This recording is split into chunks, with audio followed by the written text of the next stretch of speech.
Mesdames, Messieurs, bonsoir, bienvenue sur la RTS. Nous démarrons ce journal avec un léger retard, toutes nos excuses. Voici les titres.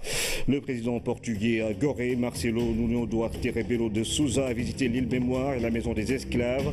Un retour dans le passé, ponctué également par sa visite au musée Léopold Sédar Senghor, avant sa rencontre avec les étudiants en langue portugaise. Dans cette édition, coup de projecteur sur les symboles d'une visite d'État avec le lancement des travaux de l'usine d'assemblage et de fabrication d'ambulances de Diamniadio. Dakar Medina Gounass, les feux ont fait plus d'une vingtaine de morts et plusieurs blessés. Le ministre de l'Intérieur et de la Sécurité publique s'est rendu sur les lieux du sinistre. La délégation gouvernementale apporte le soutien de la nation aux victimes et appelle à la sérénité. La notion d'origine, le concept fait l'actualité dans l'espace UEMOA et au sein de la communauté des États de l'Afrique de l'Ouest. À quoi renvoie cet instrument qui veut favoriser les exportations intracommunautaires? Éclairage dans la rubrique économique de ce jeudi. Et puis pour terminer, on tour à Gorée, île mythique, patrimoine mondial, terreau fertile pour le tourisme. L'histoire de l'humanité, le devoir de mémoire attire plusieurs touristes. La commune en tire profit, les populations développent des activités commerciales et le trésor public collecte des ressources financières. Voyage ce soir sur les bords de l'océan Atlantique avec sa porte du voyage de non-retour. En marge de la conférence de presse qui s'est tenue hier au Palais de la République, le président Macky Sall a présenté les condoléances de la nation aux familles des victimes de l'incendie du Dakar de Medina Gounass, ainsi qu'au Khalif Amadou Tidjane Ba, le président de la République, est par la suite revenu sur les mesures prises depuis 2012 pour prévenir ce genre de sinistre. Nous suivons le président Macky Sall qui a dans la foulée reçu les condoléances du président portugais. L'incendie malheureux qui vient de se déclarer au Dakar de Medina Gounass pour présenter mes condoléances attristées à la nation. On m'annonce qu'il y a, au moment où je parle, environ une dizaine de décès, certainement des blessés aussi, peut-être que le bilan pourrait évoluer. Je voudrais dire que j'ai instruit le ministre de l'Intérieur qui sera sur place dès demain matin. Moi-même, dès vendredi, je serai à Medina Gounass. Et je rappelle les mesures préconisées et prises depuis 2012 pour lutter contre les incendies dans cette retraite spirituelle où les gens se retrouvent en pleine brousse avec de la paillote et aussi avec le feu. Cette cohabitation ne peut pas perdurer. Il nous faut prendre les mesures d'accompagnement nécessaires pour travailler avec la communauté elle-même en vue d'éviter vraiment ces accidents qui sont très malheureux. Je voudrais bien sûr souligner notre solidarité. Absolument. Venant de savoir cette tragédie, faire prendre conscience et connaissance de cette tragédie, notre solidarité et nos condoléances. Merci, Monsieur le Président. De la nation portugaise aussi. Merci beaucoup. Et puis les pouvoirs publics vont renforcer leurs actions en faveur du Dakar. Assurance du ministre de l'Intérieur et de la Sécurité publique, Abdoulaye Daouda Diallo, était ce jeudi sur les sites du Dakar pour constater les dégâts causés par l'incendie d'hier. Abdoulaye Daouda Diallo était accompagné des ministres de la Santé et de la Formation professionnelle. Nous y reviendrons. Une trentaine de blessés de l'incendie survenu au Dakar a été acheminée à l'hôpital régional de Tambacounda. Une délégation gouvernementale en partance pour Medina Gounass y a fait un crochet pour s'enquérir de la situation. Abdoulaye Senkaré. Tristesse et désolation, ce jeudi à l'hôpital régional de Tambacounda. Une bonne partie des blessés de l'incendie du Dakar a été transférée ici, 31 au total, dont l'un a fini par rendre l'âme. Des urgences à la réanimation, en passant par la chirurgie, ils sont accueillis partout. En route pour Medina Gounass, une délégation gouvernementale conduite par le ministre de l'Intérieur a fait escale à Tamba pour s'enquérir de la situation et apporter soutien et réconfort aux blessés. Au moins 4 d'entre eux attendaient cet après-midi leur évacuation sur Dakar. Et puis, nous parlons de la visite d'État du président portugais au Sénégal. Le président Macky Sall et son homologue du Portugal, le président Marcelo de Sousa, ont lancé aujourd'hui les travaux de l'usine d'assemblage et de fabrication d'ambulances de Diamniadio, d'un coût de plus de 3 milliards de francs CFA. La réalisation de cet établissement va durer 6 mois. Dans une première phase, c'est le fruit d'une coopération entre le secteur privé du Sénégal et celui du Portugal. Pabiram Bigengaya. Ici commence l'émergence, la naissance d'une nouvelle ville. Diamniadio traduit un nouveau modèle économique symptomatique d'une percée de notre pays, dont le cercle restreint des nations africaines en pleine croissance. C'est le succès d'une vision adossée à un rêve, celui dont leader, le président Macky Sall. Son hôte du jour se dit séduit par l'envergure et la portée historique d'une transformation structurelle de l'économie sénégalaise. Ce qui compte, c'est le fait que ce rêve est en train d'être une réalité. Une réalité, j'y serai dans un an et demi, pour voir la concrétisation de ce rêve. Cela reflète parfaitement l'esprit du PSE. Et je pense que je suis très heureux avec le président de participer dans ce lancement qui nous a d'ailleurs transformé un peu en maçon, parce que nous avons pris notre dose de ciment. On est très heureux parce qu'on a participé directement à un moment unique. Et c'est ce que dit le président Macky Sall, c'est que c'est un tournant dans la vie du Sénégal, un tournant. Le fait de cette idée et de ce pôle qui correspond à une nouvelle phase de la vie urbaine, mais de la vie économique, de la vie universitaire et de la gestion administrative ici, avec la déconcentration des ministères. Sur le chantier qui symbolise la nouvelle alliance stratégique entre le Sénégal et le Portugal, les 12 chefs d'État lancent les travaux de l'usine d'assemblage et de fabrication d'ambulances et d'autres types de véhicules ici à Diamniadio. C'est pas pour 10 ans, 20 ans, 30 ans, non, ça se fait immédiatement, tout de suite. Et on est venu ici le voir, et on a même des symboles de notre présence. On a participé d'une façon très intense à ce qui est le début d'une présence portugaise ici, portugaise et sénégalaise en même temps. Une fois que l'investissement public a amorcé la pompe avec l'aménagement du pôle urbain, avec le développement des infrastructures de base, l'assainissement, les réseaux divers, les blocs administratifs comme les ministères que vous voyez, les universités, il faut que le secteur privé également vienne prendre le relais à travers par exemple ce projet où nous allons désormais monter ces ambulances que vous voyez et que nous avons achetées au Portugal. Ça crée des emplois, ça crée de la valeur ajoutée et c'est ça le développement en vérité. Il s'agit là d'une prouesse réalisée par le secteur privé national. Et bientôt, le Sénégal va réduire considérablement le volume d'importation des ambulances et autres véhicules blindés et du transport de fonds. C'est un projet qui est né suite à une coopération avec les Portugais.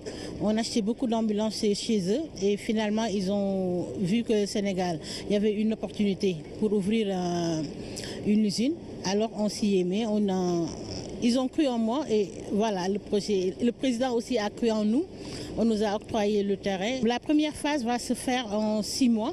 C'est ce qu'on a prévu, mais le coût global des travaux est estimé à 5 millions d'euros, à peu près 3 milliards. Au Centre international de conférence Abdou Diouf, les 12 chefs d'État ont eu droit à une séance vidéo sur les potentialités et opportunités qu'offre le pôle urbain du Diamniadio.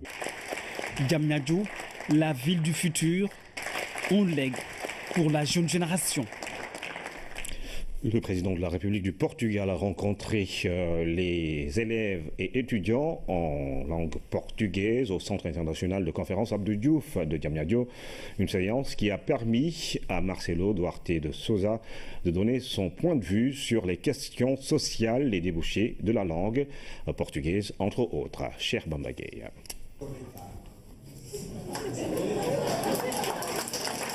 7 ans, président de la République, très enthousiaste devant ses élèves et étudiants en portugais.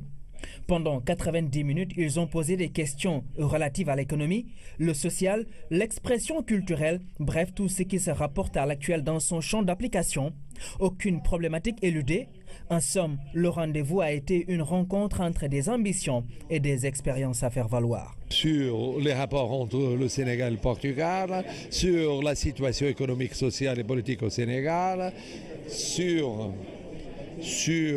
l'enseignement du portugais au Sénégal et le succès, la sortie professionnelle de ces étudiants pour des organisations internationales, des organisations non gouvernementales, pour l'échange entre pays, la coopération économique. Les entreprises auront besoin de gens qualifiés.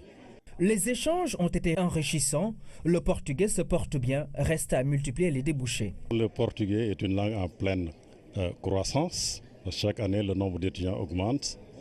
Donc, le portugais se porte très bien à l'Université Cheikh Anta Diop de Dakar. J'ai effectué un stage aux Nations Unies. J'avais donc l'opportunité de rester là-bas, mais puisque j'ai une licence en littérature, nous savons tous qu'aux Nations Unies, ils n'ont pas besoin de littérature. Donc c'était plutôt s'il pouvait y avoir un élargissement par rapport à nos débouchés et tout. Le président Duarte de Souza, très enthousiasmé par cette passion pour la langue portugaise, exprime toute sa joie. Très enthousiaste, très content en parlant un portugais parfait. Merci. Le président de la République du Portugal, Marcelo Duarte de Souza, repart donc très satisfait de sa rencontre avec ses élèves et étudiants. Une belle leçon humaniste empreinte de convivialité, symbole d'une expression culturelle rayonnante des peuples. C'est tout le caractère de cette rencontre. L'un des moments forts de cette deuxième journée du séjour du président portugais au Sénégal, c'est sa visite à Gorée. Les habitants de l'île Mémoire l'ont accueilli avec tous les honneurs. Le président de Souza a eu droit à une visite guidée de plusieurs sites dans la maison des esclaves avec sa porte du voyage sans retour. Retour sur les lieux avec Oumou Baldé. Gorée, l'île Mémoire. Passage presque incontournable pour toute démarque du Sénégal. Le président du Portugal en est un. Sa visite est plus que symbolique puisqu'une partie de l'histoire de cette île est liée à son pays. Les leçons de l'histoire nous servent à préparer l'avenir, à comprendre le présent et à préparer l'avenir. Et ici, ici on trouve tout d'abord l'arrivée des Portugais en 1444, une permanence d'à peu près 3 siècles. Et quand on a aboli l'esclavage au Portugal par la main du marquis de Pombal en 1761. Et ensuite on a élargi cette abolition plus tard au XIXe siècle. Dès cette époque, on a essayé de faire bâtir un nouveau monde, plus juste et beaucoup plus humain.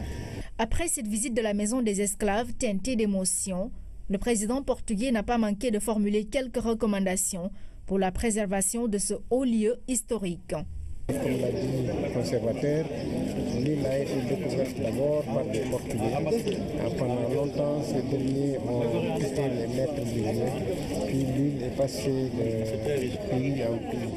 Mais ce qui est intéressant, c'est l'écoute et la grande culture du président de la République sur le passé. Mais il s'est beaucoup intéressé également à capacité de gestion, de conservation de ce patrimoine. Ils s'inquiètent beaucoup, disant que c'est à la fois très difficile pour la commune, mais également ça va être très difficile pour l'État de conserver ce patrimoine. Et là, il m'a demandé de tout faire pour que véritablement conscientiser les autres autorités pour que l'île soit préservée. Et je crois que je lui ai dit que le chef de l'État est très conscient de la valeur historique de ce patrimoine et que des moyens sont dégagés pour petit à petit arriver à conserver certains bâtiments de l'île. La visite du président de Sousa a duré plus que prévu, puisqu'il s'est laissé tenter par une visite guidée sur d'autres sites et structures qui n'étaient pas dans le protocole. Son intérêt pour l'île a fait que ses habitants lui ont décerné quelques symboles de Gorée. Le président portugais s'est rendu par la suite au musée Léopold Sédar Senghor, une étape importante pour lui dans le cadre de sa visite d'État au Sénégal, ce qui lui a permis d'en savoir un peu plus sur Senghor, l'humaniste et l'homme de culture, Goumadia Khatemar. C'est aux environs de 13 heures que le cortège du président portugais a franchi les dents de la mer. Marcelo Duarte Rebelo de Sousa, accompagné du ministre de la Culture et de la Communication, est venu au contact de la vie et de l'œuvre de celui pour qui il avait beaucoup d'admiration. J'étais très jeune, juste 24 ou 25 ans, quand le président Senghor est allé chez nous. Il a été reçu, il a été fait docteur honoris causa et je me souviens, comme si c'était aujourd'hui, de cet homme remarquable, unique, singulier, puisqu'il était beaucoup plus qu'un homme politique, beaucoup plus qu'un homme d'État. C'était un homme de culture, c'était un humaniste universel. Le salon rose où Mme Senghor recevait ses hôtes, première étape de la visite. Ensuite, l'espace réservé à la bibliothèque et aux souvenirs, l'appartement privé du couple présidentiel, avant de terminer par le bureau personnel du premier président sénégalais. Une maison qui était en même temps fermée et ouverte, avec la lumière, mais très calme. Ensuite, ses bureaux, où il travaillait, où il recevait et où il travaillait. Les livres. Un homme cultivé. La préoccupation de tout collectionner. Tout dans le sens ce qui méritait être collectionné. Il écrivait très bien. La signature du livre d'or a constitué l'acte final de la visite. En guise de remerciement, la conservatrice a offert au président portugais ce livre qu'elle a elle-même écrit, intitulé d'Abidjan à Tunis. Démocratie, modèle de vie sociale exemplaire, pays d'hommes, de lettres et de culture. Tout rattache le président de Sousa au Sénégal, le pays de Senghor. En faisant le déplacement à Dakar, le chef d'État portugais fixe un angle de rapprochement jamais mis en exergue par la diplomatie. Ousmane Garifay. Le modèle sénégalais est singulier. Et singulier en Afrique et dans le monde. Parce que d'une part, c'est un modèle d'équilibre entre le développement économique et la stabilité politique. Dans une situation de paix, de sécurité, mais en même temps d'ouverture au monde. Trouver le juste équilibre entre développement économique et stabilité sociopolitique, si le pari a angoissé nombre d'États à travers le monde, au Sénégal, la parade réside dans le PSE. Dans l'un des axes majeurs, fixe le capital humain et s'attaque aux inégalités sociales. Bref, promeut une nouvelle voie dans le sens du développement économique. Pour le chef de l'État portugais, il n'en fallait pas plus au Sénégal pour gagner sa pleine place dans le concert des nations humanistes. Aux régions où nous sommes, au continent où nous sommes dans une certaine mesure, mais pensons à tout le monde, dans une vision humaniste. Penser à la situation de l'Atlantique, c'est penser à différents continents. Ce n'est pas juste le continent africain ou européen, ce sont les Amériques. C'est l'équilibre et la sécurité et la construction de la paix. Et ce modèle c'est un modèle singulier. Et c'est pourquoi c'est un bon exemple à connaître et que nous accompagnons de très près avec une amitié fraternelle. Une amitié fraternelle rappelée à chaque étape du séjour pour le président de Sousa. Cela s'appelle une nouvelle alliance stratégique. Une convergence de vues, de pensées et de convictions que le chef de l'État du Portugal est venu réaffirmer pour un nouvel élan dans l'axe bilatéral. Même si Lisbonne ne pèse pas lourd sur l'échelle des échanges avec Dakar comparativement aux pays d'Europe occidentale, force est de constater que le Portugal se crée ici son propre angle d'attaque axé sur le modèle socio-économique à offrir au monde. Cette conviction commune d'une société de justice et d'égalité rappelle aux deux chefs d'État l'impérieux devoir de consolider l'existant et d'aller vers l'ouverture de nouveaux chantiers pour rester collés à l'histoire qui unit les deux peuples. Et dans les chantiers que voici, émigration, développement social et culturel, renforcement de la paix dans le monde, stabilité politique, le président de Sousa le sait, Macky Sall est dans le sens de l'histoire. On travaille ensemble au Golfe de Guinée.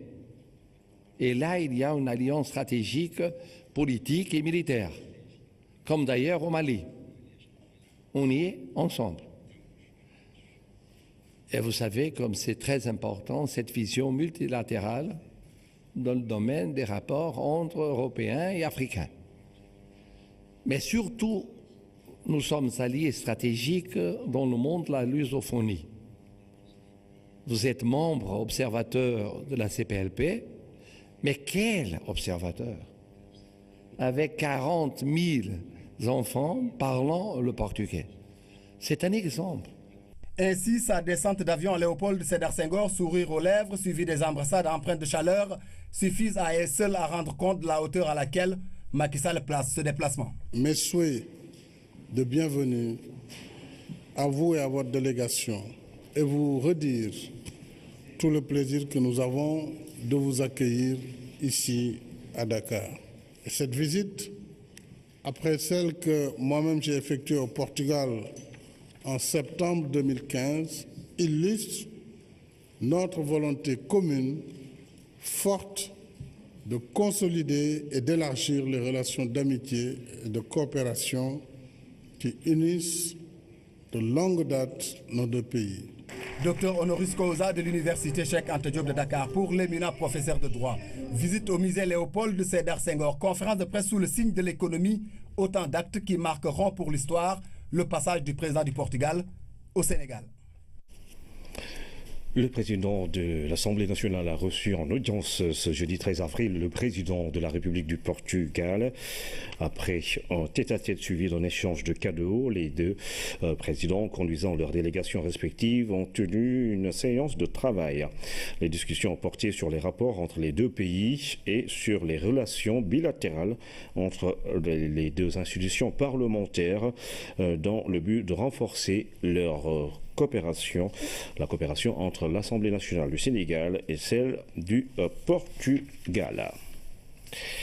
Et puis le Vietnam va intensifier sa coopération avec le Sénégal. La République socialiste entend notamment s'impliquer à la mise en œuvre du PSE dans des domaines aussi divers que l'agriculture, les télécoms ou encore l'industrie minière. Reçu par le chef de l'État, le vice-ministre des Affaires étrangères a transmis le message de remerciement du président et du peuple vietnamien pour le soutien de Dakar dans la lutte pour la libération. Vung Hong Nam au micro de Oumar Ning.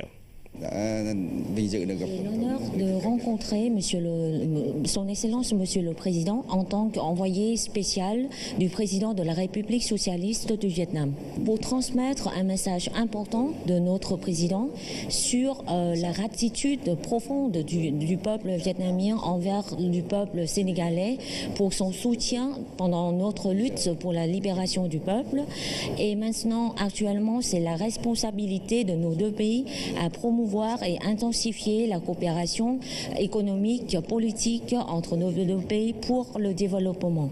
Et j'ai également proposé quelques mesures à son Excellence Monsieur le Président sur comment faire pour augmenter la valeur des échanges commerciaux entre nos deux pays. J'ai également exprimé le souhait des entreprises vietnamiennes à contribuer leur part au plan Sénégal émergent pour le succès de ce plan.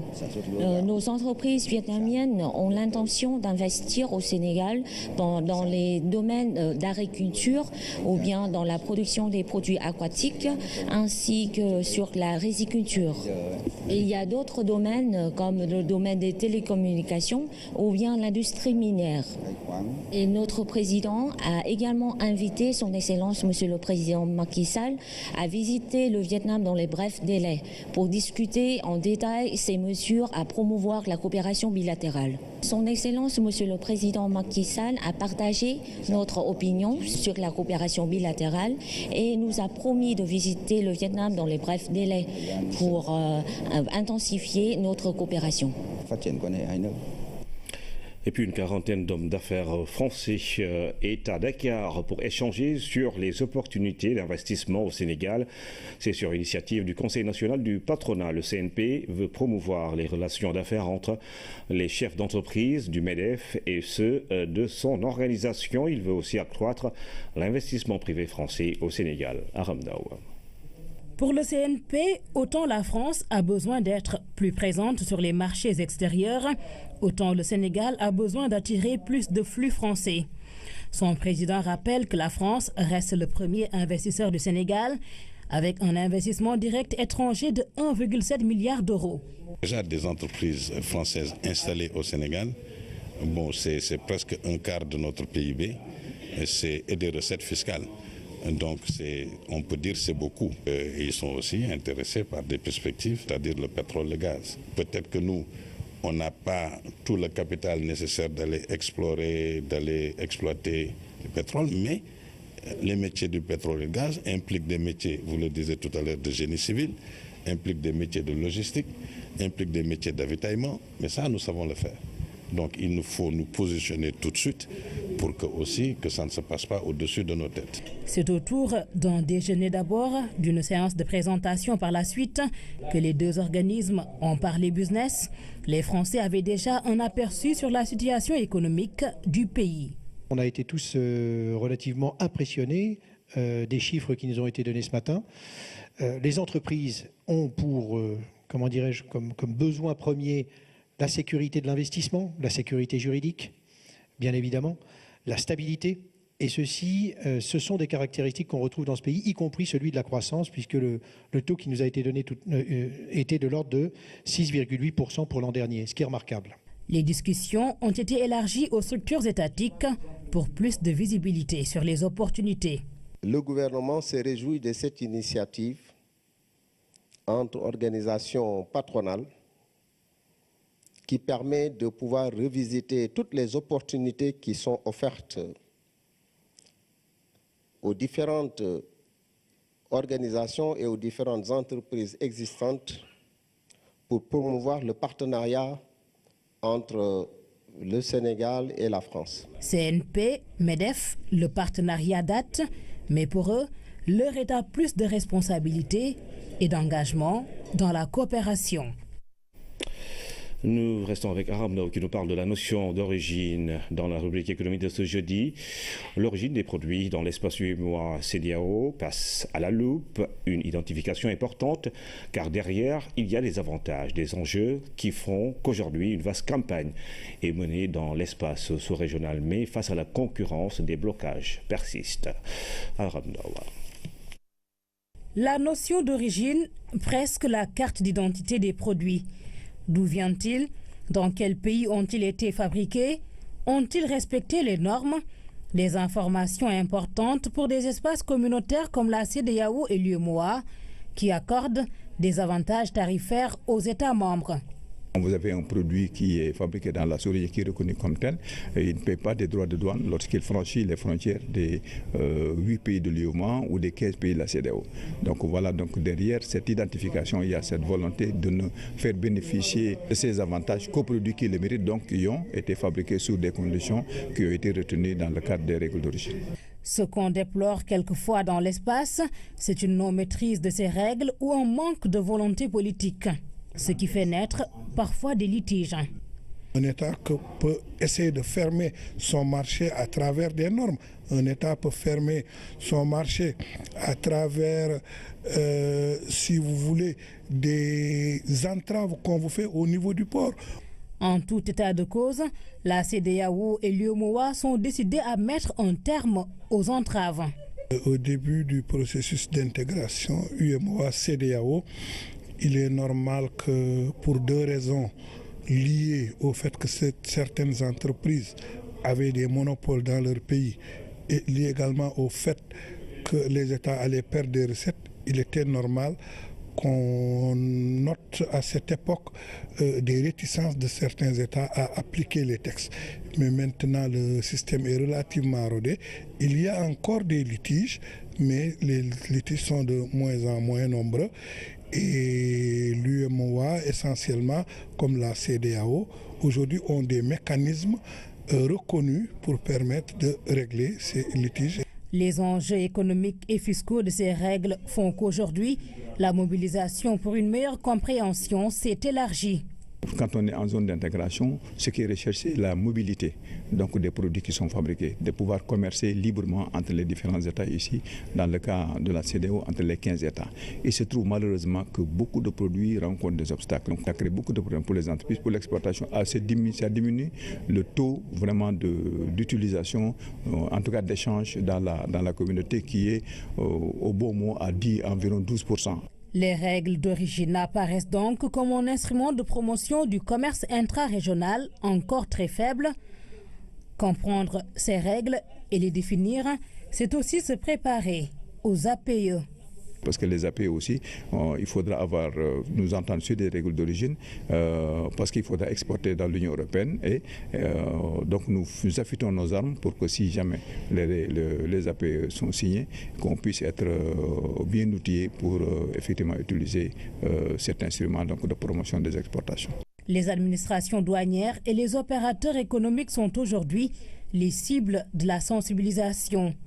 La douane, parce qu'elle contrôle les marchandises entrant, les entreprises parce qu'elles exportent et ont besoin tout autant de maîtriser les enjeux. Nous revenons sur cette actualité brûlante avec cet incendie qui s'est produit au Daka de Médina Gounass. Les pouvoirs publics vont renforcer leurs actions en faveur de l'événement religieux. Assurance du ministre de l'Intérieur, Abdoulaye Daouda Diallo, était ce jeudi sur les sites du Daka pour constater les dégâts causés par cet incendie. Mamadou Samambor. Daka de Médina Gounass, 24 heures après l'incendie. Les fidèles affectés par le sinistre reviennent sur les lieux avec espoir de récupérer quelques objets. C'est également pour redonner espoir et soutien que le gouvernement a dépêché 3 ministres au Daka de Médina Gounass. Aomari Kolsek de la santé, Mamadou Talla de la formation professionnelle et Abdoulaye Daouda Diallo de l'intérieur qui suit ici et avec intérêt l'exposé du commandant Batch des incendies. Nous tirerons les bilans de tout ça, nous relèverons les manquements qui ont été notés et puis on apportera les correctifs nécessaires à cela. Mais au moins il y a 2 constantes qui se dégagent, 2 éléments de difficulté majeure. C'est d'abord les habitations. Ça, je pense qu'il faut définitivement voir comment mettre fin à cela. Et là justement donc il faut travailler à lotir tout ça, à l'assainir. Et je crois que dans les années à venir, très rapidement, on va quand même trouver une bonne solution pour cela.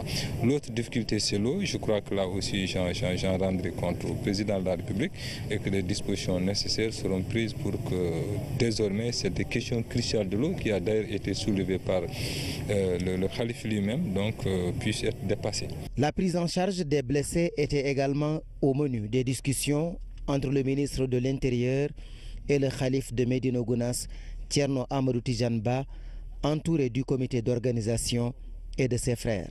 Ils ont particulièrement bien réagi à Médina Gounass et aussi à Tambacounda. Les autorités médicales de la région ont fait le travail avec beaucoup de professionnalisme. N'eût été cette bonne réaction et cette bonne symbiose, disons, de tous les services de la région, le bilan aurait pu être plus lourd. Le ministre Abdoulaye Daouda Diallo a également fait part au Khalife des directives du chef de l'État pour la prise en charge des blessés et leur transfèrement à Dakar en cas de nécessité. Sur la route du Dakar, les 3 ministres ont fait escale à Tambacounda et au centre de santé de Médina Gounass. Après avoir rendu visite aux blessés, ils ont déploré l'exploitation que les réseaux sociaux ont fait de cette situation. Écoutons Abdoulaye Daouda Diallo. Nous avons vu quand même des situations assez difficiles, mais hélas, ainsi va la vie. Par contre, ce que je dénonce et je souhaite effectivement qu'on puisse mettre un terme à cela, c'est quand même de sortir des photos dans les réseaux sociaux, quand même pour montrer des malades, disons quand même des niveaux de brûlure assez élevés. Je pense que c'est des images qui choquent et je ne crois pas que nous ne devons pas quand même nous délecter, disons quand même des souffrances des autres. Et je crois qu'il faut quand même mettre un frein plutôt, un terme définitif, disons, quand même à ce genre de comportement. Ce n'est pas acceptable. Quelqu'un qui est malade, qui est dans les difficultés, qu'on puisse l'exposer comme ça, tout simplement pour choquer, et je pense que ce ne sont pas des choses à faire. L'autre actualité avec le programme de productivité agricole en Afrique de l'Ouest qui a organisé hier une journée porte ouverte à la 18e édition de la FIARA. La cérémonie a réuni autorités et bénéficiaires du programme au moment fort marqué par des discussions et des échanges sur les multiples opportunités que le projet a offert aux acteurs agricoles. Adam Silla. La 18e édition de la Foire internationale de l'agriculture et des ressources animales est une occasion pour les structures qui s'activent dans le secteur agricole de montrer au public et aux partenaires les résultats obtenus dans le cadre de leur travail. C'est dans cette optique que le programme de productivité agricole en Afrique de l'Ouest a organisé cette journée porte ouverte. Vous avez vu avec nous l'ensemble des technologies qui ont été présentées. Sur le plan variétal, le Sénégal, c'était les céréales sèches. Donc on a généré 36 nouvelles variétés. Donc pour toute spéculation confondue, allant des céréales, en passant par les légumineuses et les cultures de diversification. Vous avez aussi vu les technologies générées au niveau du Sénégal et importées, aussi bien pour le secteur agriculture, production végétale, mais aussi élevage. La cérémonie a permis au PPIAO WAP Sénégal de présenter les principales technologies générées et diffusées non seulement au grand public, mais également au secteur privé. Les promoteurs ont aussi une vitrine pour rendre visibles leurs travaux. Cette technologie concerne aussi bien la production, il concerne la transformation, il concerne le traitement de certains produits. Et que donc cela, pour nous, est extrêmement important. Comme vous le savez tous, il est bien de produire, mais il est encore mieux de pouvoir transformer ce que l'on produit. Car c'est en transformant qu'on crée de la valeur ajoutée. Et aujourd'hui, le VAP donc, a eu des résultats extrêmement probants dans ce domaine-là. Le programme de productivité agricole en Afrique de l'Ouest accompagne les producteurs, les transformatrices, bref, tous les acteurs qui interviennent dans la chaîne de valeur agricole. Aujourd'hui, le nombre de bénéficiaires du programme est estimé à 700 000. Aujourd'hui, nous sommes des professionnels dans tous les sens, dans la transformation. Il ne reste qu'un peu sur le design des emballages. Et si WAP restait pour nous accompagner aussi, nous pourrions vraiment compétir les marchés internationaux. Parce que là, aujourd'hui, WAP a formé des professionnels, ils nous ont accompagnés et chacune de nous peut pérenniser dans sa localité. La deuxième phase du programme de productivité agricole en Afrique de l'Ouest est dans sa dernière ligne droite. Durant ces années d'existence, il a réalisé de très bonnes performances et des résultats très satisfaisants. À présent, les échos de la foire départementale de l'artisanat, une initiative de la commune de Wakhinane-Nimzatt. Cette édition a permis aux artisans de valoriser leur savoir-faire et aux autorités locales de poser le débat sur le financement des projets, des financements qui devraient avoir un impact sur la vie des populations. Hamidou Diop. La localité de Guédiouaï regorge d'artisans talentueux, des hommes et femmes qualifiés qui ont fait de cette foire départementale une vitrine pour la valorisation des produits locaux fabriqués manuellement ou issus de la transformation. L'initiative de la mairie de Wakhinane Nimzatt en organisant cette rencontre est de poser le débat sur le développement de la commune en misant surtout sur une rationalisation des financements. Le maire Racine Talla a plaidé pour des financements qui génèrent un impact positif dans la vie des populations. Le plaidoyer est adressé à la bonne personne. Le ministre Mamadou Talla a rappelé les grands projets de son département, le financement pour les artisans et surtout la formation qui est essentielle dans ce domaine. Il y a plusieurs manières de financer et d'accompagner la jeunesse. Mais nous, au niveau du ministère de la Formation, nous finançons après la formation. Nous finançons pour un projet. Nous finançons des projets qui suivent toute une ingénierie de formation et nous accompagnons ces jeunes, ces femmes dans la création d'entreprises. Et alors, nous disons ici à Guédiawaye, ici à Wakhinane Nimzatt, que effectivement, Madame Sarr, vous avez raison, ce n'est pas un financement qui va arriver, mais nous ne pouvons pas. Toutes les femmes et tous les jeunes qui ont un projet, ils peuvent le déposer directement. Autre bonne nouvelle, le ministre Mamadou Talla a annoncé l'octroi de 2000 kits de salon et de valises diagnostiques pour les jeunes de Guédiawaye qui vont en bénéficier. Les artisans, les mécaniciens et les coiffeurs et coiffeuses sont concernés. Pour cette fois, la commune de Wakhinane Nimzatt a fait étalage de tout son savoir-faire. Sa porte du voyage sans retour dans la maison des esclaves demeure l'une des attractions à Gorée. Son histoire et son symbolisme attirent les touristes du monde. Cela se ressent sur le développement de la commune. Les populations, la mairie, le trésor public tirent profit des activités qui s'y mènent. Sur l'île Mémoire, on voyage aller-retour avec Fatou Diouf. Gorée, l'île mythique et sa célèbre maison des esclaves. Cette bâtisse porte la mémoire et les traces d'une souffrance inhumaine, la traite négrière. C'est un sanctuaire de pèlerinage. Des touristes viennent des 4 coins du monde pour découvrir ou se ressourcer. Du coup, des activités touristiques s'y développent. La maison des esclaves attire beaucoup de touristes à Gorée. Alors ces touristes-là, naturellement, quand ils viennent, ils dépensent leurs sous, ils sont dans les auberges, ils sont dans les restaurants, ils font travailler les marchands, hein, le village artisanal, le marché. Hein. Donc vous comprenez, ça a des retombées forcément économiques, hein, sur les activités à Gorée. Donc cette maison, quand même, représente beaucoup pour l'île. Et après, ce qui se passe, c'est qu'au moment où les touristes viennent, quand même à la maison des esclaves, forcément ils sont dans l'île et par rapport à cela, on peut dire que ça peut même booster l'économie locale. Quand les touristes, bien entendu, passent à l'île, ils peuvent se ressourcer, se remémorer de ce passé-là, les visiteurs, mais en même temps, ça leur permet d'acheter des souvenirs, notamment auprès des populations qui exercent dans ce métier-là. Et donc, du coup, forcément, ça impacte sur le plan économique. Que serait donc Gorée sans la maison des esclaves? Ce site historique classé patrimoine mondial de l'UNESCO contribue au développement économique de l'île. 15% des recettes tirées des visites sont reversées à la municipalité. La maison des esclaves verse aussi un pourcentage à la commune de Gorée. À la commune de Gorée. Hein, voilà. 15% de recettes de la maison des esclaves sont reversées chaque semaine à la commune de Gorée. La maison des esclaves, c'est l'attraction première pour les touristes. Donc ça nous apporte beaucoup de choses. Hein, parce que vous savez, peut-être que sans cette maison, Gorée ne recevrait pas autant de touristes. Hein.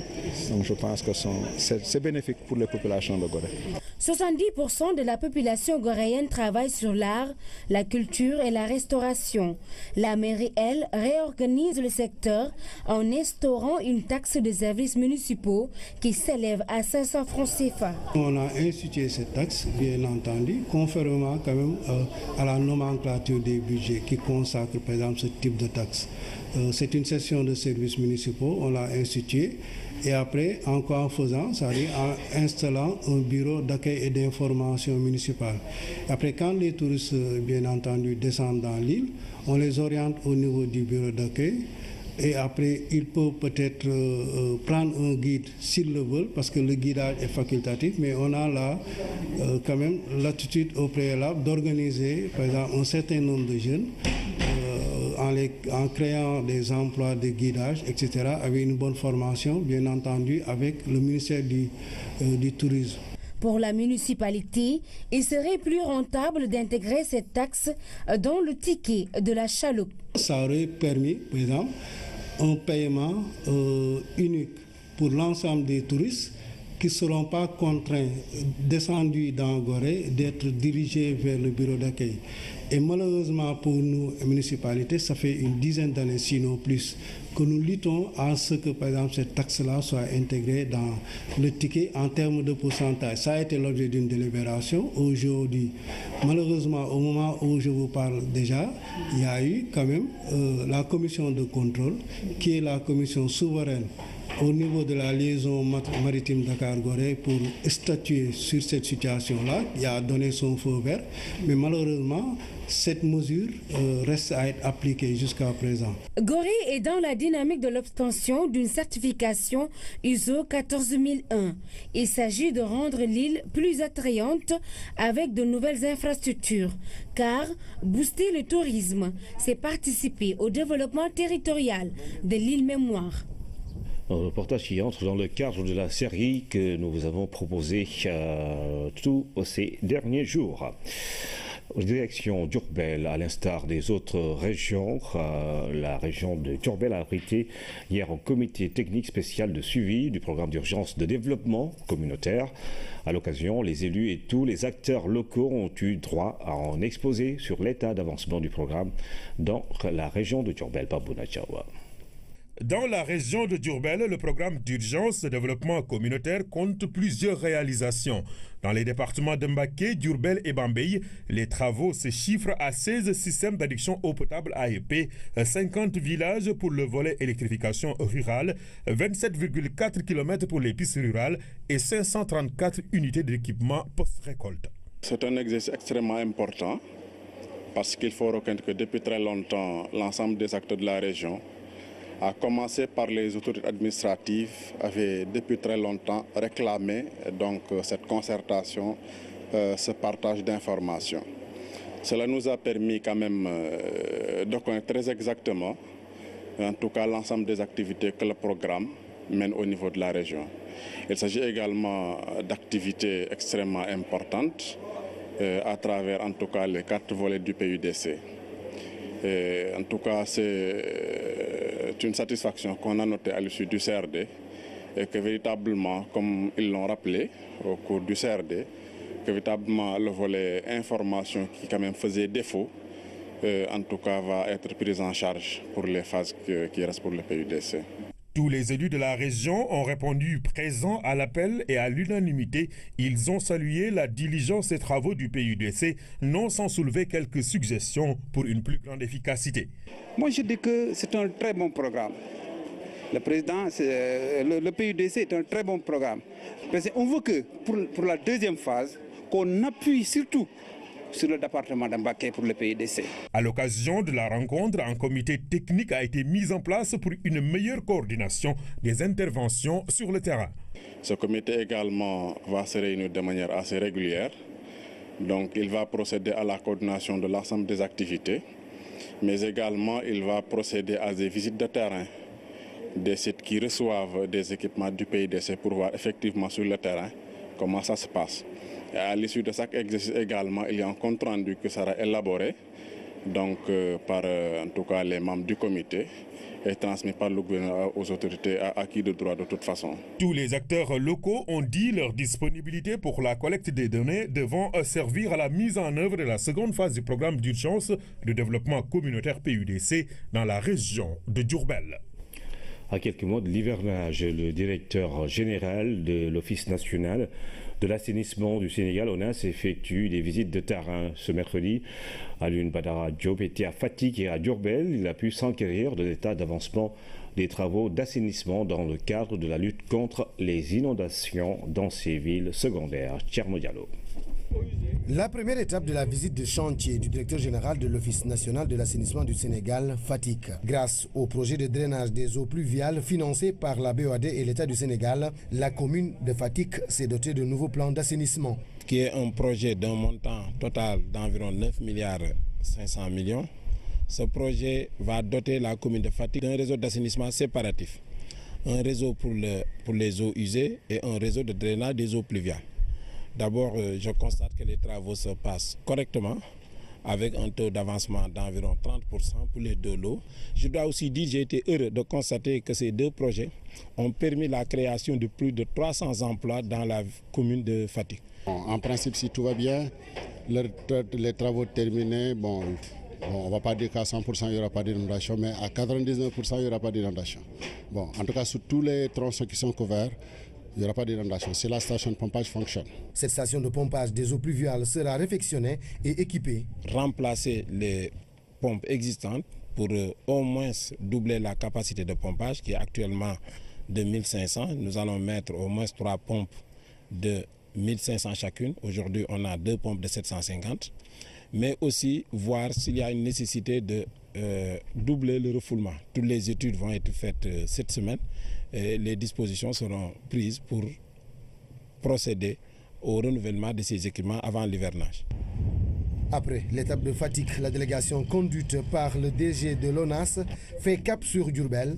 Ici, les travaux sont presque terminés. Il reste l'installation des équipements qui sont disponibles, mais comme vous l'avez constaté, ce sont des ouvrages que nous avons mis en pleine rue, qui n'empêchent pas la mobilité des personnes et des biens. Nous avons prévu de profiter du début de l'hivernage pour procéder à l'installation de ces équipements.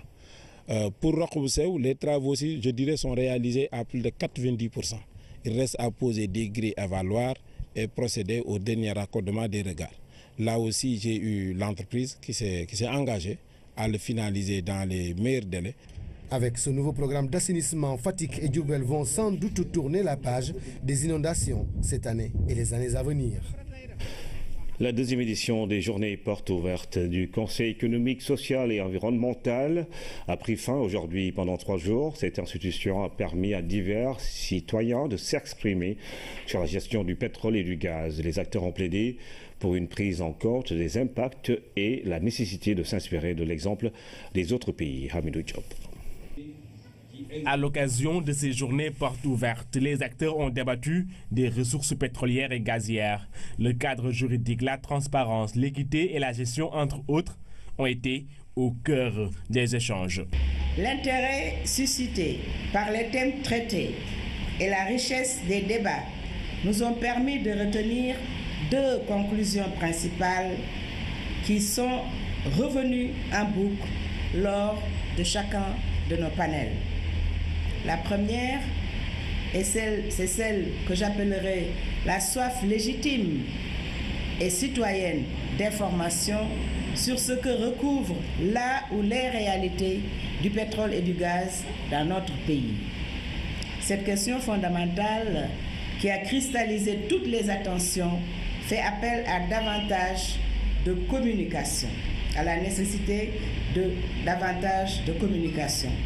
La deuxième conclusion, qui est revenue également en boucle, est la nécessité d'une gestion transparente des revenus issus du pétrole et du gaz en assurant une redistribution juste et équitable, prenant en compte autant les générations actuelles que les générations futures. La découverte de ces ressources naturelles est source d'espoir pour le Sénégal.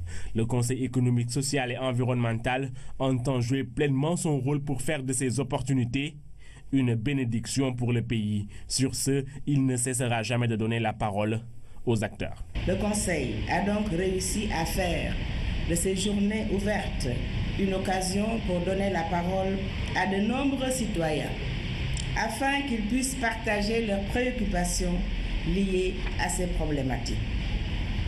ils ont eu l'opportunité, du haut de la tribune d'une institution publique, de s'adresser directement à leur gouvernement pour leur faire part de leurs préoccupations, mais aussi de leurs souhaits d'un avenir radieux pour un Sénégal prospère. Tous les avis sont aujourd'hui recueillis et le Conseil économique, social et environnemental va mettre en place un comité ad hoc pour suivre les recommandations. À présent, cette visite de 3 jours d'une délégation de la télévision ivoirienne, la RTI, prépare la deuxième étape de la libéralisation de l'audiovisuel en Côte d'Ivoire. Quelle stratégie mettre en place pour partager l'espace avec les télévisions privées? La chaîne publique de la Côte d'Ivoire va s'inspirer de l'expérience de la radio-télévision sénégalaise. Fatou Sakho. La télévision publique ivoirienne va vers un environnement concurrentiel. À l'image de la télévision sénégalaise, elle devra continuer à remplir sa mission de service public et répondre à une nouvelle demande. Elle vient s'enquérir de l'expérience de la RTS. Quand des chaînes naissent, elles cherchent à grignoter l'assiette publicitaire, à s'imposer, à conquérir un maximum d'auditeurs ou de téléspectateurs. C'est aussi évident que ça. Il faut se préparer. Et le directeur Jean Laherdy a choisi de s'imprégner des expériences des médias de service public, le Sénégal d'abord, ensuite le Cameroun et la Tunisie, pour voir comment ces médias de service public ont surmonté cet obstacle-là et relevé le défi. Au cours de la rencontre de cet après-midi, les échanges ont tourné autour des réaménagements des chaînes, le maintien des ressources financières et la gestion du personnel. Nous ne sommes pas encore au bout de notre parcours, mais déjà il y a des questions sur lesquelles nous nous sommes prononcés, la gestion de l'information, des programmes, de la production, des ressources humaines, sur les infrastructures techniques. Il y a des informations que nous avons eues à partager avec les différents directeurs de la RTS, avec à leur tête le directeur général lui-même. Au premier jour de cette visite de 3 jours, l'équipe de la RTI a visité les différents services de la RTS. Nous sommes au Sénégal depuis 24 heures. J'avoue que tout se passe bien. Et nous notons ce bond qualitatif effectué par la RTS et nous pensons pouvoir en tirer le meilleur profit. En plus de la séance de ce mercredi, des rencontres sectorielles sont prévues pour les 2 prochains jours.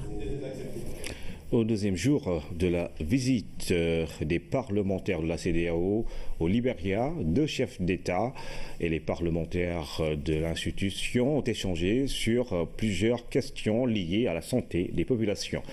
Le point avec nos envoyés spéciaux Abasso et Mamoudou Belem. La politique de la CEDEAO en matière de lutte contre la contrefaçon des médicaments et produits périmés, une première problématique inscrite au cœur d'une longue journée de travail entre chefs d'État et parlementaires d'un même espace communautaire. C'est un débat qui n'a pas été facile, mais je crois qu'il traduit surtout votre volonté de faire plus, de contribuer plus et d'améliorer le travail de notre organisation commune pour que nos populations ressentent plus et mieux ce que on veut dire par la CEDEAO des peuples. Nos remerciements très sincères, amicaux, fraternels, de par le rôle que vous avez joué pour que nous aboutissions au renforcement des prérogatives du Parlement. Pour faire face à la vente illégale des médicaments contrefaits, les parlementaires de la CEDEAO vont mener plusieurs actions pour mettre fin à certaines pratiques. Cette réunion a proposé d'adopter une résolution pour inviter les parlements nationaux à considérer désormais la lutte contre les médicaments contrefaits dans la rédaction des rapports par pays. Une loi régionale pour criminaliser ce type d'action. Ces recommandations et résolutions seront débattues et adoptées par la plénière au cours de la session de mai et seront transmises au président en exercice de la conférence des chefs d'État et de gouvernement par le biais du président de la commission de la CEDEAO. La seconde présentation a porté sur la politique du Libéria en matière de lutte contre la contrefaçon des médicaments et produits périmés, suivi des échanges, comme pour dire que la santé est une des préoccupations majeures des parlementaires de la CEDEAO. L'actualité internationale nous mène en Libye. Des migrants qui tentaient de rejoindre l'Italie ont fait naufrage au large de Tripoli. Des femmes et des enfants se trouvaient à bord de l'embarcation. C'est Edina Lunfal. Près d'une centaine de migrants sont portés disparus après le naufrage de leur embarcation ce jeudi au large de Tripoli. 15 femmes et 5 enfants figurent parmi les disparus. 23 rescapés de différentes nationalités africaines ont été secourus par les gardes-côtes libyens. Les autorités estiment que les migrants disparus sont probablement morts, même si aucun corps n'a été repêché dans l'immédiat en raison de mauvaises conditions climatiques. Depuis le début de l'année, au moins 590 migrants sont morts ou portés disparus au large de la Libye. La plupart des départs ont eu lieu depuis l'ouest du pays à destination de l'Italie qui se trouve à 300 km. L'Europe envisage des mesures pour bloquer l'arrivée de ces migrants, des mesures qui font redouter de mauvais traitements à l'encontre des migrants qui resteraient bloqués en Libye. Des milices font office de garde-côte en Libye. Ils sont souvent accusés de complicité avec les passeurs. La Loterie nationale sénégalaise s'engage à soutenir davantage le football à la base. La LONASE vient de signer avec la Ligue sénégalaise de football professionnel un contrat de partenariat. La Société nationale met à la disposition de la Ligue de football professionnel une subvention de 75 millions de francs CFA. Pape Collingom. Cette chanson semble donner à la Loterie nationale sénégalaise une belle occasion d'agir au bon moment et sur la bonne cible. La LONASE s'engage plus que jamais à œuvrer pour la promotion du sport et du football en particulier. La LONASE entretient un partenariat naturel avec le sport. Avec la fédération, nous avons signé un contrat de plusieurs années qui a démarré en 2016 et qui porte sur 75 millions. Nous venons de faire la même chose avec la Ligue pour un montant similaire, donc 75 millions. Avec cette signature de convention, la Ligue sénégalaise de football professionnel vient de remporter un vrai jackpot et les acteurs en sont très reconnaissants. C'est un sentiment de satisfaction. Satisfaction de paraffer ce protocole de partenariat avec la LONASE. Protocole qui vient après celui signé entre la LONASE et la Fédération sénégalaise de football, où j'avais déjà eu le plaisir de venir ici représenter la Fédération sénégalaise de football, mais dire également toute la satisfaction que nous avons au niveau du football local, de compter la LONASE parmi nos partenaires. Selon le secrétaire général de la LONASE, cette signature de contrat de partenariat avec la Ligue sénégalaise de football professionnel entre en droite ligne de la RSE. Dans le cadre de notre plan stratégique 2017-2021, il y a le troisième axe qui vise l'amélioration de la performance sociale et environnementale de l'entreprise, qui sur ce plan-là va véritablement faire de la RSE, laquelle RSE nous permettra certainement de développer le football et peut-être dans les années 2021, pourquoi pas avoir un football digne de ce nom. Au-delà du sport, la LONASE élargit également ses actions de soutien et d'accompagnement aux autres secteurs de la vie économique, sociale et culturelle de notre pays. C'est la fin de cette édition. Mesdames et messieurs, merci encore une fois de suivre l'actualité tous les jours sur la première chaîne de télévision sénégalaise.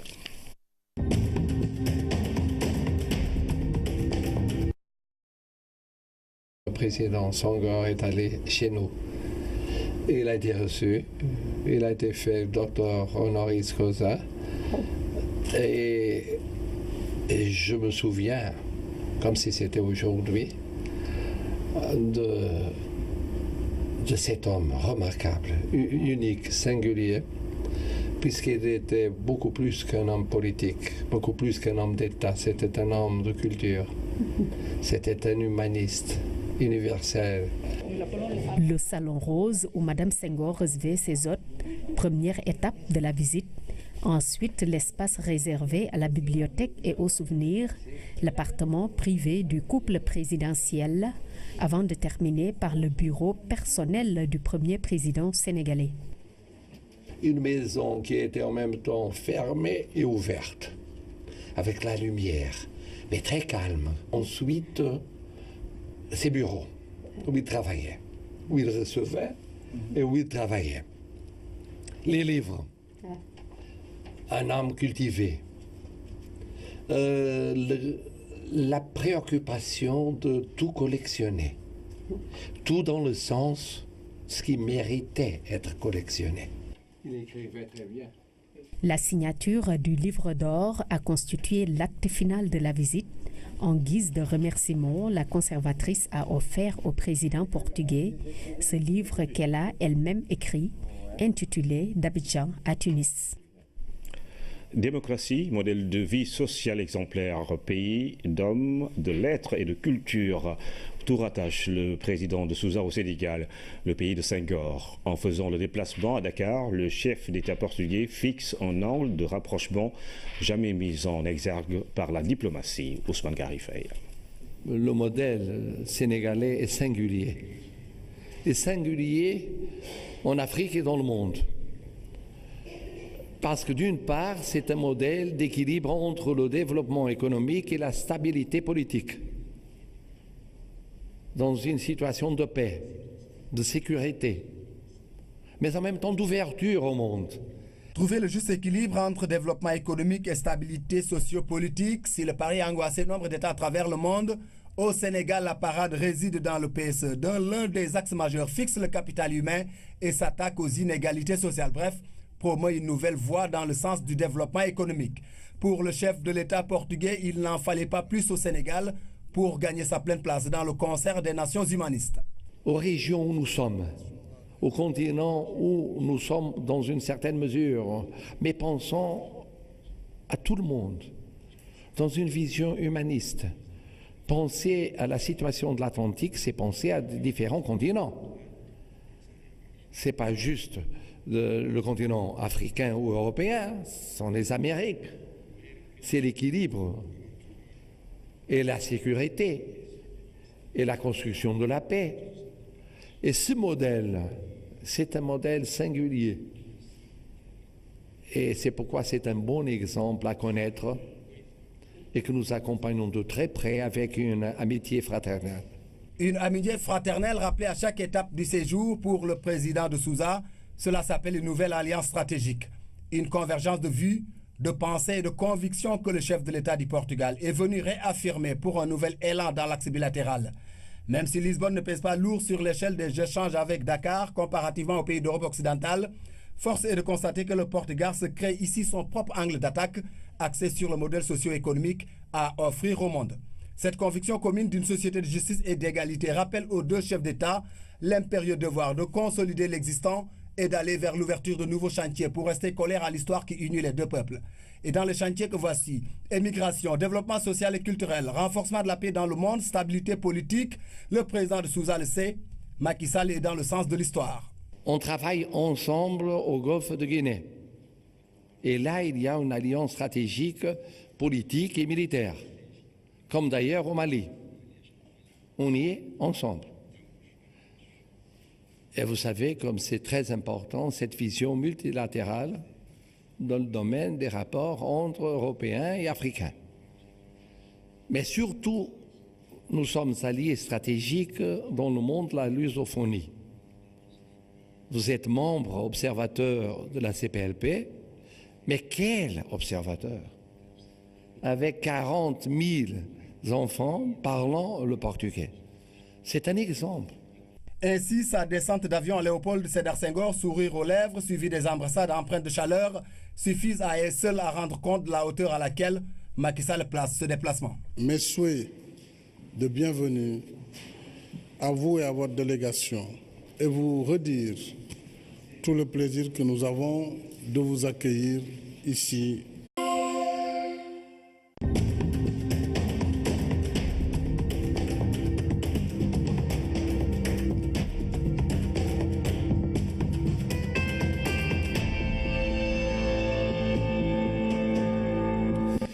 Mesdames, Messieurs, bonsoir. Bienvenue sur la RTS. Nous démarrons ce journal avec un léger retard. Toutes nos excuses. Voici les titres.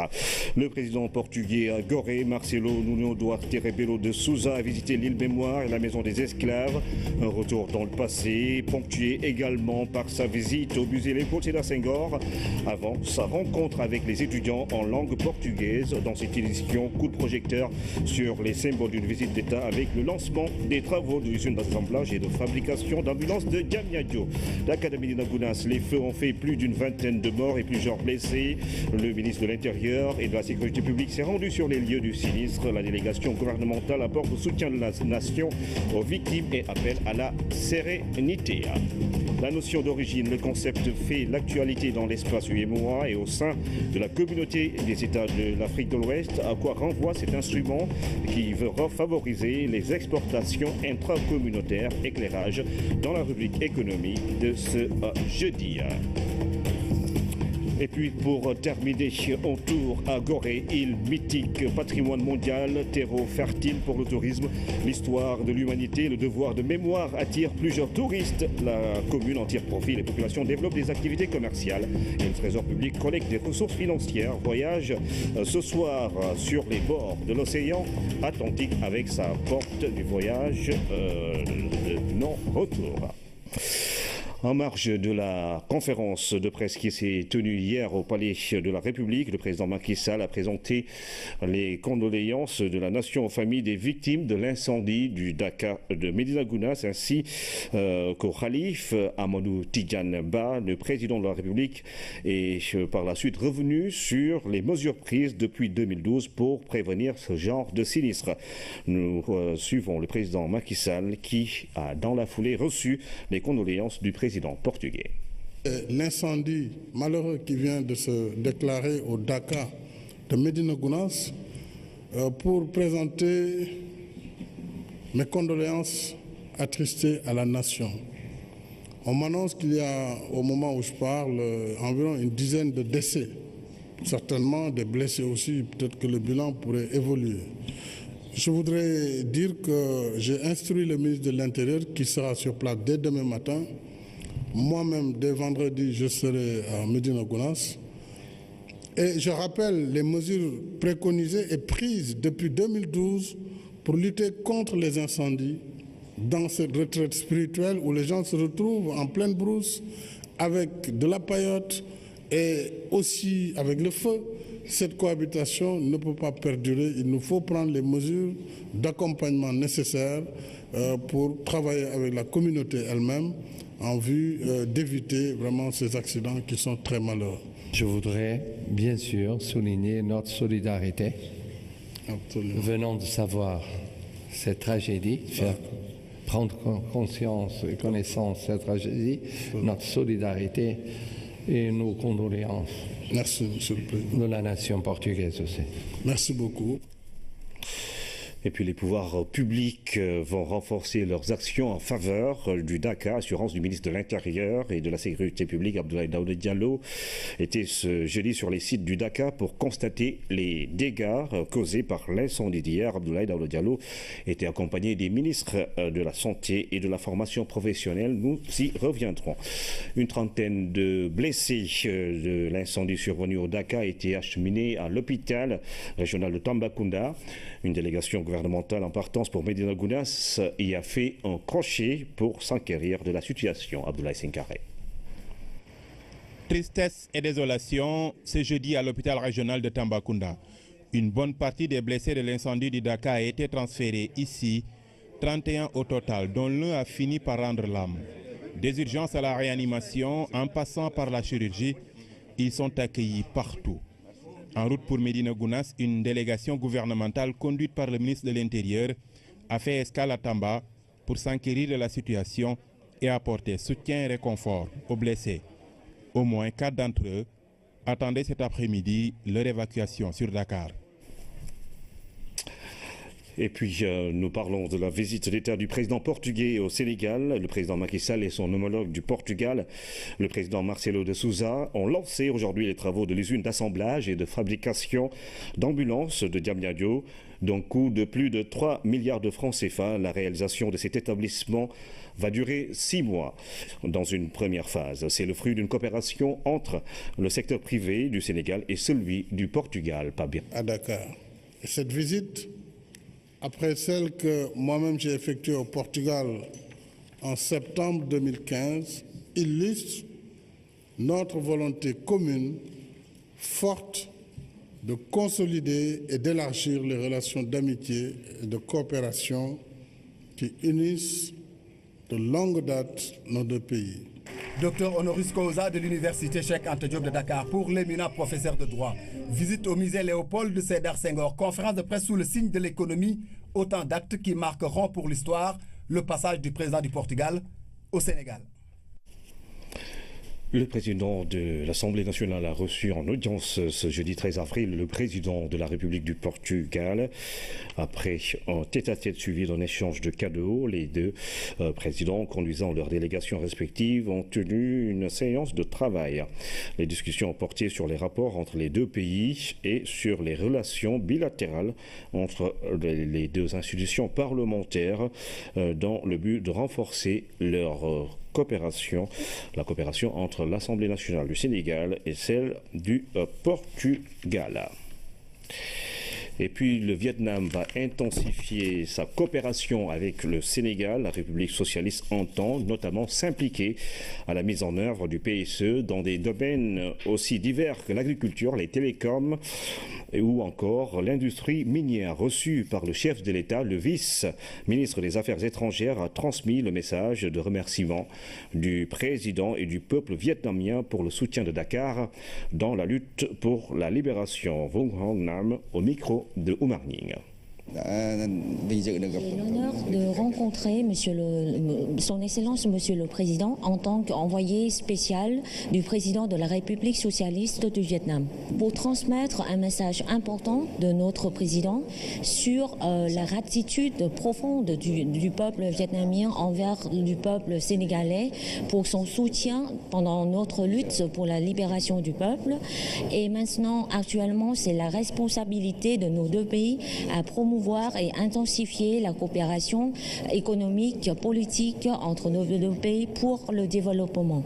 Et j'ai également proposé quelques mesures à son Excellence Monsieur le Président sur comment faire pour augmenter la valeur des échanges commerciaux entre nos deux pays. J'ai également exprimé le souhait des entreprises vietnamiennes à contribuer leur part au plan Sénégal émergent pour le succès de ce plan. Nos entreprises vietnamiennes ont l'intention d'investir au Sénégal dans les domaines d'agriculture ou bien dans la production des produits aquatiques ainsi que sur la riziculture. Et il y a d'autres domaines comme le domaine des télécommunications ou bien l'industrie minière. Et notre président a également invité son Excellence Monsieur le Président Macky Sall à visiter le Vietnam dans les brefs délais pour discuter en détail ces mesures à promouvoir la coopération bilatérale. Son Excellence Monsieur le Président Macky Sall a partagé notre opinion sur la coopération bilatérale et nous a promis de visiter le Vietnam dans les brefs délais pour intensifier notre coopération. Et puis une quarantaine d'hommes d'affaires français est à Dakar pour échanger sur les opportunités d'investissement au Sénégal. C'est sur initiative du Conseil national du patronat. Le CNP veut promouvoir les relations d'affaires entre les chefs d'entreprise du MEDEF et ceux de son organisation. Il veut aussi accroître l'investissement privé français au Sénégal. Aram Daoua. Pour le CNP, autant la France a besoin d'être plus présente sur les marchés extérieurs, autant le Sénégal a besoin d'attirer plus de flux français. Son président rappelle que la France reste le premier investisseur du Sénégal avec un investissement direct étranger de 1,7 milliard d'euros. Déjà des entreprises françaises installées au Sénégal, bon, c'est presque un quart de notre PIB et des recettes fiscales. Donc on peut dire que c'est beaucoup. Ils sont aussi intéressés par des perspectives, c'est-à-dire le pétrole et le gaz. Peut-être que nous, on n'a pas tout le capital nécessaire d'aller explorer, d'aller exploiter le pétrole, mais les métiers du pétrole et du gaz impliquent des métiers, vous le disiez tout à l'heure, de génie civil, impliquent des métiers de logistique, impliquent des métiers d'avitaillement, mais ça, nous savons le faire. Donc il nous faut nous positionner tout de suite pour que ça ne se passe pas au-dessus de nos têtes. C'est au tour d'un déjeuner d'abord, d'une séance de présentation par la suite, que les deux organismes ont parlé business. Les Français avaient déjà un aperçu sur la situation économique du pays. On a été tous relativement impressionnés des chiffres qui nous ont été donnés ce matin. Les entreprises ont pour, comment dirais-je, comme besoin premier, la sécurité de l'investissement, la sécurité juridique, bien évidemment, la stabilité. Et le succès, la sortie professionnelle de ces étudiants pour des organisations internationales, des organisations non gouvernementales, pour l'échange entre pays, la coopération économique. Les entreprises auront besoin de gens qualifiés. Les échanges ont été enrichissants. Le portugais se porte bien. Reste à multiplier les débouchés. Le portugais est une langue en pleine croissance. Chaque année, le nombre d'étudiants augmente. Donc, le portugais se porte très bien à l'Université Cheikh Anta Diop de Dakar. J'ai effectué un stage aux Nations Unies. J'avais donc l'opportunité de rester là-bas, mais puisque j'ai une licence en littérature, nous savons tous qu'aux Nations Unies, ils n'ont pas besoin de littérature. Donc c'était plutôt s'il pouvait y avoir un élargissement par rapport à nos débouchés et tout. Le président Duarte de Souza, très enthousiasmé par cette passion pour la langue portugaise, exprime toute sa joie. Très enthousiaste, très content en parlant un portugais parfait. Merci. Le président de la République du Portugal, Marcelo Duarte de Souza, repart donc très satisfait de sa rencontre avec ses élèves et étudiants. Une belle leçon humaniste empreinte de convivialité, symbole d'une expression culturelle rayonnante des peuples. C'est tout le caractère de cette rencontre. L'un des moments forts de cette deuxième journée du séjour du président portugais au Sénégal, c'est sa visite à Gorée. Les habitants de l'île Mémoire l'ont accueilli avec tous les honneurs. Le président de Souza a eu droit à une visite guidée de plusieurs sites dans la maison des esclaves avec sa porte du voyage sans retour. Retour sur les lieux avec Oumou Baldé. Gorée, l'île Mémoire. Passage presque incontournable pour toute démarque du Sénégal. Le président du Portugal en est un. Sa visite est plus que symbolique puisqu'une partie de l'histoire de cette île est liée à son pays. Les leçons de l'histoire nous servent à préparer l'avenir, à comprendre le présent et à préparer l'avenir. Et ici, ici on trouve tout d'abord l'arrivée des Portugais en 1444, une permanence d'à peu près 3 siècles. Et quand on a aboli l'esclavage au Portugal par la main du marquis de Pombal en 1761. Et ensuite on a élargi cette abolition plus tard au XIXe siècle. Dès cette époque, on a essayé de faire bâtir un nouveau monde, plus juste et beaucoup plus humain. Après cette visite de la maison des esclaves teintée d'émotion, le président portugais n'a pas manqué de formuler quelques recommandations pour la préservation de ce haut lieu historique. Comme l'a dit le conservateur, l'île a été découverte d'abord par les Portugais. Pendant longtemps, ces derniers ont été les maîtres du lieu, puis l'île est passée de pays en pays. Mais ce qui est intéressant, c'est l'écoute et la grande culture du président de la République sur le passé. Mais il s'est beaucoup intéressé également à la capacité de gestion, de conservation de ce patrimoine. Il s'inquiète beaucoup, disant que c'est à la fois très difficile pour la commune, mais également ça va être très difficile pour l'État de conserver ce patrimoine. Et là, il m'a demandé de tout faire pour que véritablement conscientiser les autres autorités pour que l'île soit préservée. Et je crois que je lui ai dit que monsieur le chef de l'État est très conscient de la valeur historique de ce patrimoine et que des moyens sont dégagés pour petit à petit arriver à conserver certains bâtiments de l'île. La visite du président de Sousa a duré plus que prévu, puisqu'il s'est laissé tenter par une visite guidée sur d'autres sites et structures qui n'étaient pas dans le protocole. Son intérêt pour l'île a fait que ses habitants lui ont décerné quelques symboles de Gorée. Le président portugais s'est rendu par la suite au musée Léopold Sédar Senghor, une étape importante pour lui dans le cadre de sa visite d'État au Sénégal, ce qui lui a permis d'en savoir un peu plus sur Senghor, l'humaniste et l'homme de culture, Goumadia Khatemar. C'est aux environs de 13 heures que le cortège du président portugais a franchi les dents de la mer. Marcelo Duarte Rebelo de Sousa, accompagné du ministre de la Culture et de la Communication, est venu au contact de la vie et de l'œuvre de celui pour qui il avait beaucoup d'admiration. J'étais très jeune, juste 24 ou 25 ans. Ici commence l'émergence, la naissance d'une nouvelle ville, Diamniadio, traduit un nouveau modèle économique symptomatique d'une percée de notre pays, dont le cercle restreint des nations africaines en pleine croissance.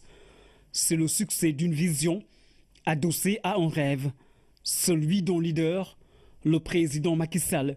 Son hôte du jour se dit séduit par l'envergure et la portée historique d'une transformation structurelle de l'économie sénégalaise. Ce qui compte, c'est le fait que ce rêve est en train d'être une réalité. Une réalité, j'y serai dans un an et demi pour voir la concrétisation de ce rêve. Cela reflète parfaitement l'esprit du PSE et je pense que je suis très heureux avec le président de participer dans ce lancement qui nous a d'ailleurs transformé un peu en maçon, parce que nous avons pris notre dose de ciment. On est très heureux parce qu'on a participé directement à un moment unique. Et c'est ce que dit le président Macky Sall, c'est que c'est un tournant dans la vie du Sénégal, un tournant. Le fait de cette idée et de ce pôle qui correspond à une nouvelle phase de la vie urbaine, mais de la vie économique, de la vie universitaire et de la gestion administrative ici, avec la déconcentration des ministères. Sur le chantier qui symbolise la nouvelle alliance stratégique entre le Sénégal et le Portugal, les 12 chefs d'État lancent les travaux de l'usine d'assemblage et de fabrication d'ambulances et d'autres types de véhicules ici à Diamniadio. C'est pas pour 10 ans, 20 ans, 30 ans, non, ça se fait immédiatement, tout de suite.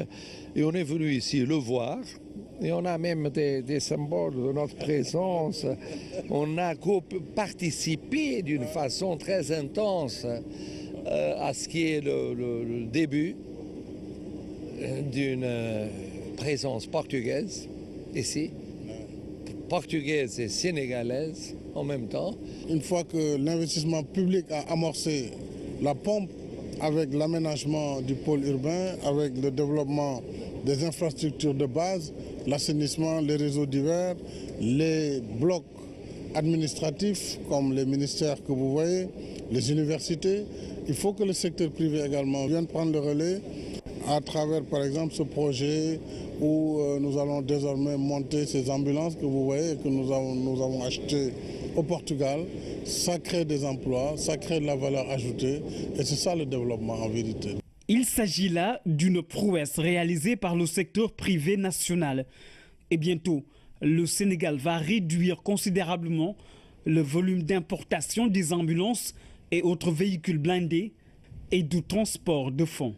C'est un projet qui est né suite à une coopération avec les Portugais.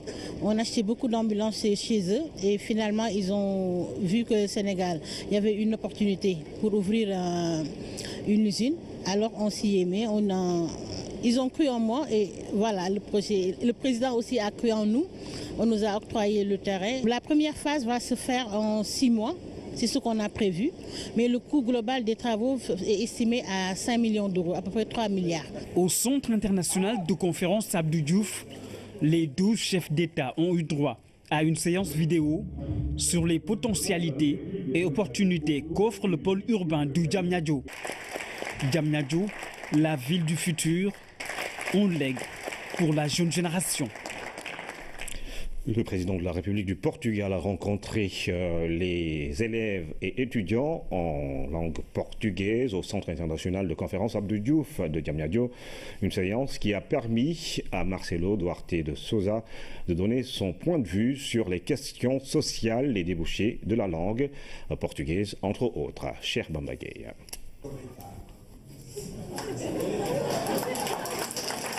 C'est un président de la République très enthousiaste devant ses élèves et étudiants en portugais. Pendant 90 minutes, ils ont posé des questions relatives à l'économie, le social, l'expression culturelle, bref, tout ce qui se rapporte à l'actuel dans son champ d'application. Aucune problématique éludée.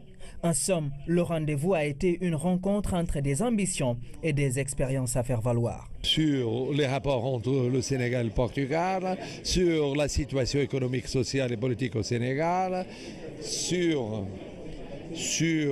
l'enseignement du portugais au Sénégal.